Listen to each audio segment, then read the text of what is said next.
మొన్న శీతాకాలం అసెంబ్లీ సమావేశాల్లో సీతక్క గారు ఒక మాట చెప్పారు. భూమి లేని నిరుపేదలకు ప్రభుత్వం ఎంతో కొంత ఆర్థిక సాయం చేయాలి అని. అది ఎకరానికి 12,000 లెక్క డిక్లేర్ చేశారు. అయితే నా ఒపీనియన్ ఏంటంటే, ఎలాగో గత ప్రభుత్వంలో పేదవాళ్ళకి 3 ఎకరాలు ఇస్తామని భూమి అయితే ఇవ్వలేదు. మా గుట్టలకు, చెట్లకి, రాళ్లకు, రప్పలకి అన్ని సాగు చేయని భూములు అన్నింటికి రైతు బంధు అనేది ఇచ్చి ప్రజాధనాన్ని చాలా వేస్ట్ చేశారు. అయితే ఈ ప్రభుత్వం ఏం చేస్తుంది, వచ్చి ఆ చెట్లకు, పుట్టలకి, గుట్టలకి సాగు భూమికి ఇస్తాం, అది కూడా 10 7 5 వరకు అనేది ఇంకా డిక్లేర్ చేయలేదు, అందులో ఉన్నారు. అయితే ఇప్పుడు మల్లారెడ్డి లాంటి వారికి తక్కువ ఒక 800 ఎకరాలు అట్లా ఉంది. వాళ్ళకి ఆ డబ్బులు రైతు బంధు అనేది తీసుకున్నారు వాళ్ళు. అయితే అలా ఫర్ ఎగ్జాంపుల్ ఒక్కరిని తీసుకున్నా కానీ పేదవాళ్ళకి ఎకరానికి 15,000 లాగా ఇచ్చిన 800 ఎకరాలు ఉన్నది కట్ చేస్తున్నావు కదా, 800 కుటుంబాలకి ఇండ్లకి నువ్వు 15,000 లాగా ఇవ్వచ్చు.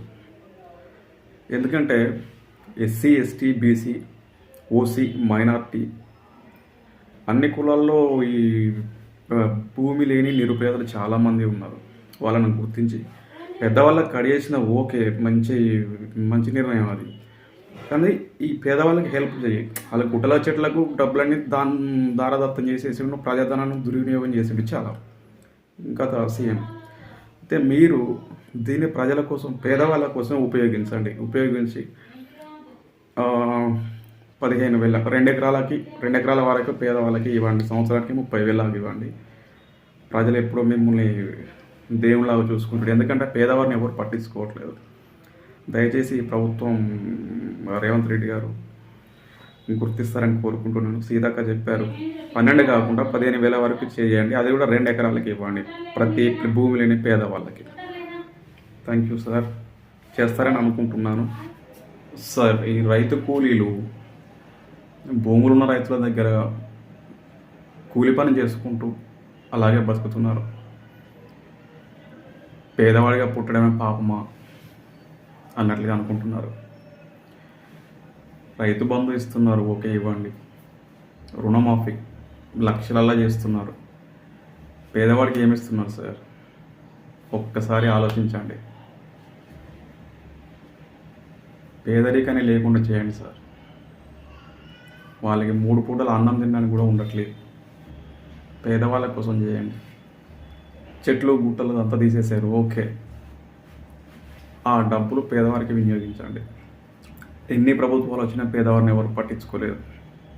మన ప్రజాప్రభుత్వం వచ్చింది కాబట్టి పేదల గురించి ఆలోచిస్తారని అనుకుంటున్నాను. ఉన్న వాళ్ళకే కాదు, లేని వాళ్ళను కూడా చూడండి. 10 ఎకరాలు ఉన్నోడికి 1,50,000 వేసే బదులు ఏమి లేని పేదవాడికి ఎకరానికి 15,000 లెక్క ఇస్తే తన కుటుంబాన్ని హాయిగా చూసుకుంటాడు. మిత్రులారా, నేను చేసేది కరెక్టా రాంగా? పేదవాడిని ఆదుకోమని ప్రభుత్వాన్ని వేడుకుంటున్నాను. ఒకవేళ మీకు కూడా కరెక్ట్ అనిపిస్తే ఈ వీడియోని సీఎం దగ్గరికి వెళ్ళే వరకు షేర్ చేయండి ప్లీజ్.